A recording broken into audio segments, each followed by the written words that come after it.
There is something that needs to be said, and it will not be comfortable.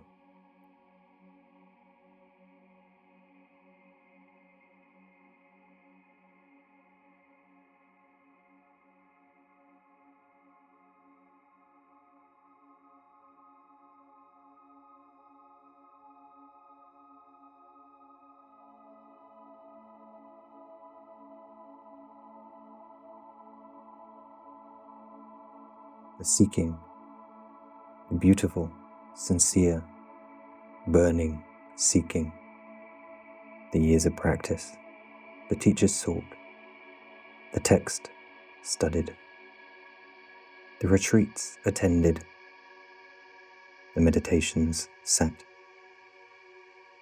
the longing that drove all of it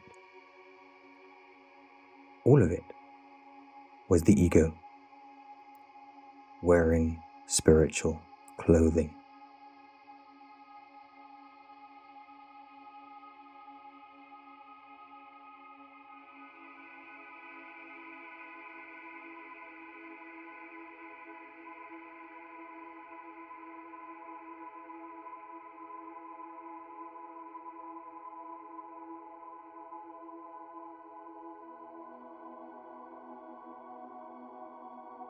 When that said, don't defend against it, just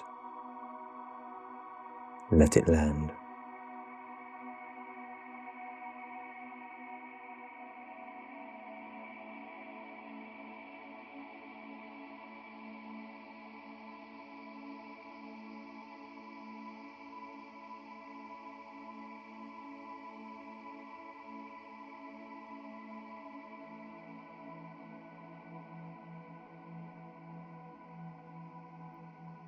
Ego is not stupid. It is the most sophisticated survival mechanism that ever existed. When you began to see through its grosser elements, the ambition, the pride, the desire, the need to be seen, it did not dissolve, it evolved.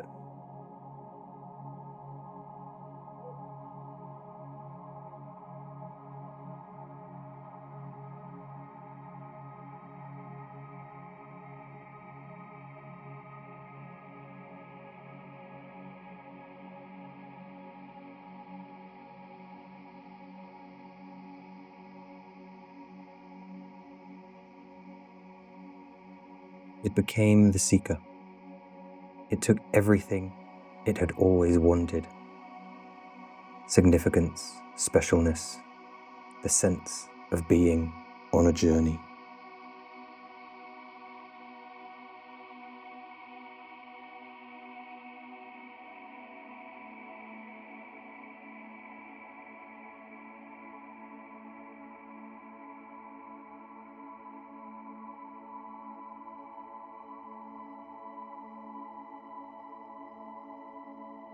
Others have not yet begun.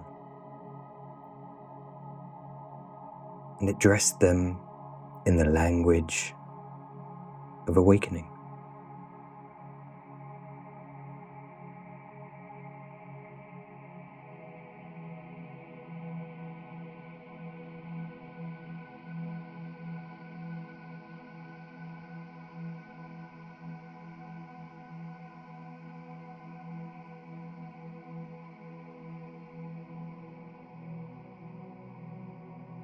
Now it meditates. Now it speaks of presence. Now it attends satsang. Now it watches transmissions. And all of it, the spiritual path.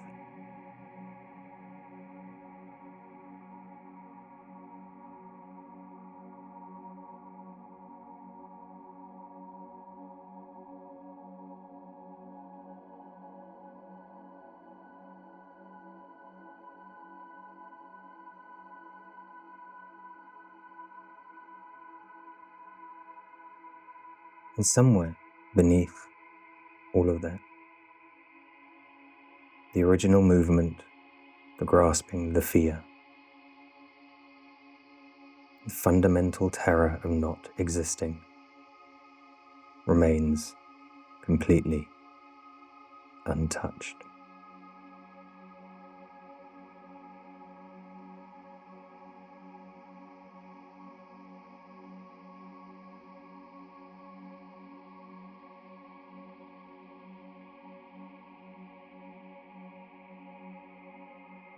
So let us look right now, not later, not after more preparation, now. There is a seeker in you, feel it, that reaching quality, that leaning towards something, just beyond the grasp. That sense is the truth, that sense is close.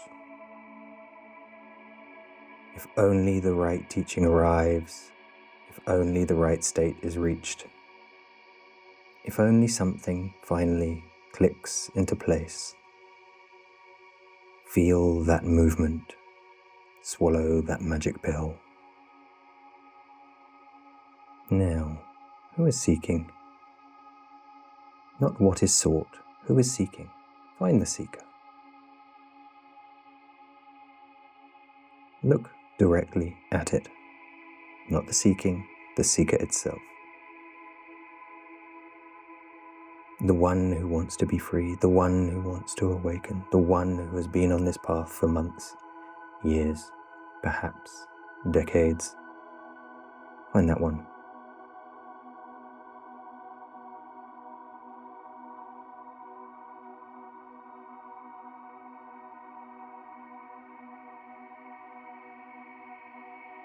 Where is it?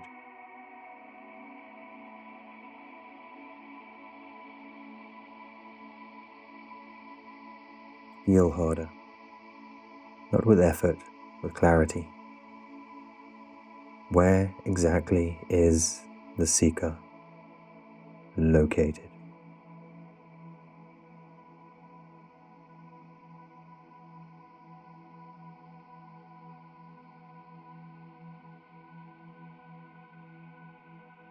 Something's happening now in the looking. The seeker, when looked for directly, cannot be found. This is not a philosophical trick. This is not a word game. This is not Advaita, sleight of hand. Look again. The seeker is not there. There is seeking, a movement, a pattern, a habit of reaching. But the one doing the seeking has no substance, no location, has no face.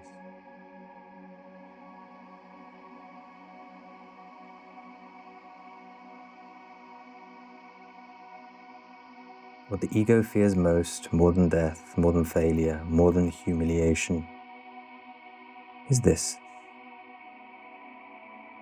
being seen through.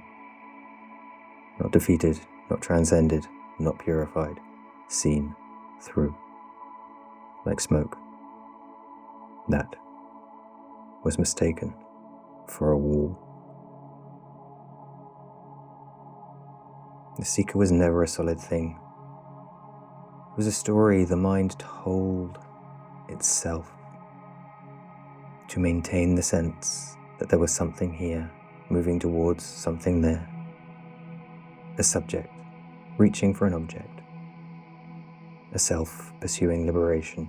A fragment of consciousness, convinced it was separate and trying to return to what it never left.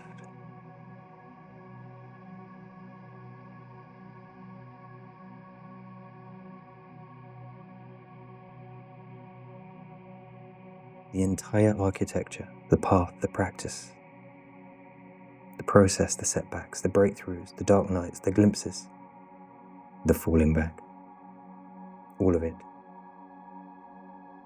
Happening to who?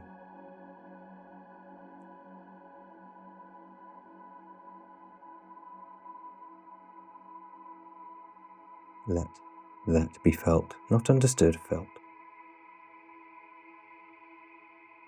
And yet, something is here.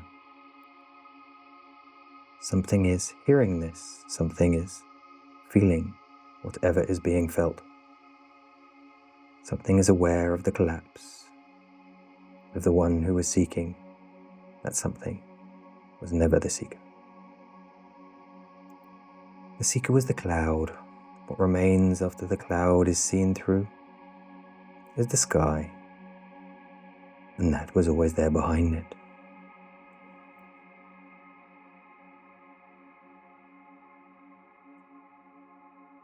This is what Tantra points at when it speaks of Shiva, not a deity, not a state, the unchanging ground in which all seeking arrives, moves, and dissolves.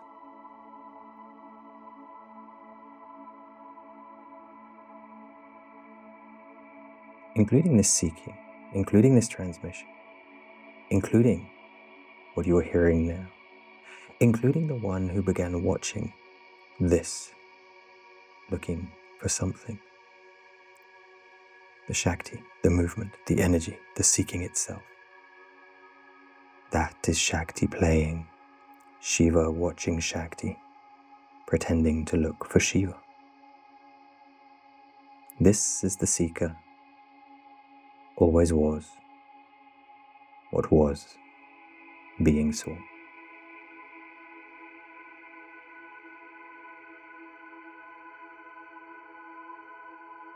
Dressed in the costume of the one looking.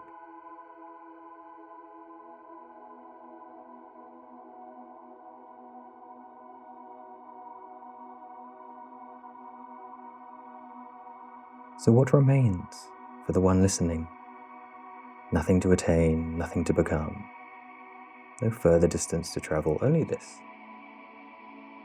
Seeing through the one who believed there was distance. Not as a conclusion, not as an experience that will last, not as an arrival that can be possessed, as a recognition that keeps happening deeper and deeper and deeper.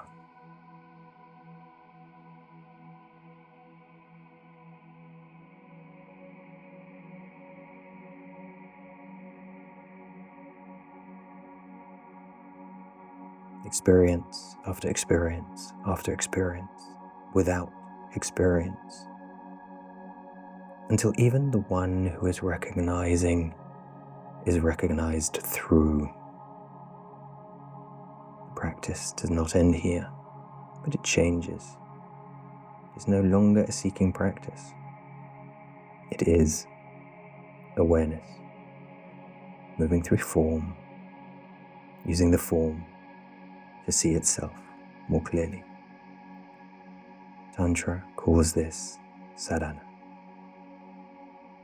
Not the seeker's discipline, the universe waking up through this particular temporary shape.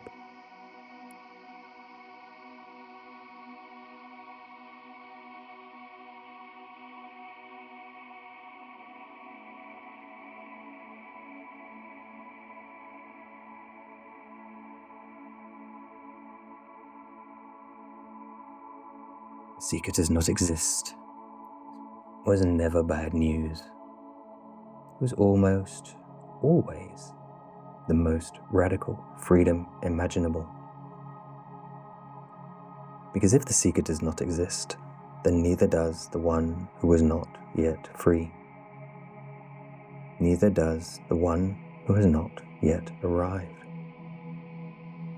Neither does the one who needed one more teaching, one more transmission, one more year on the path, before it would finally allowed to rest.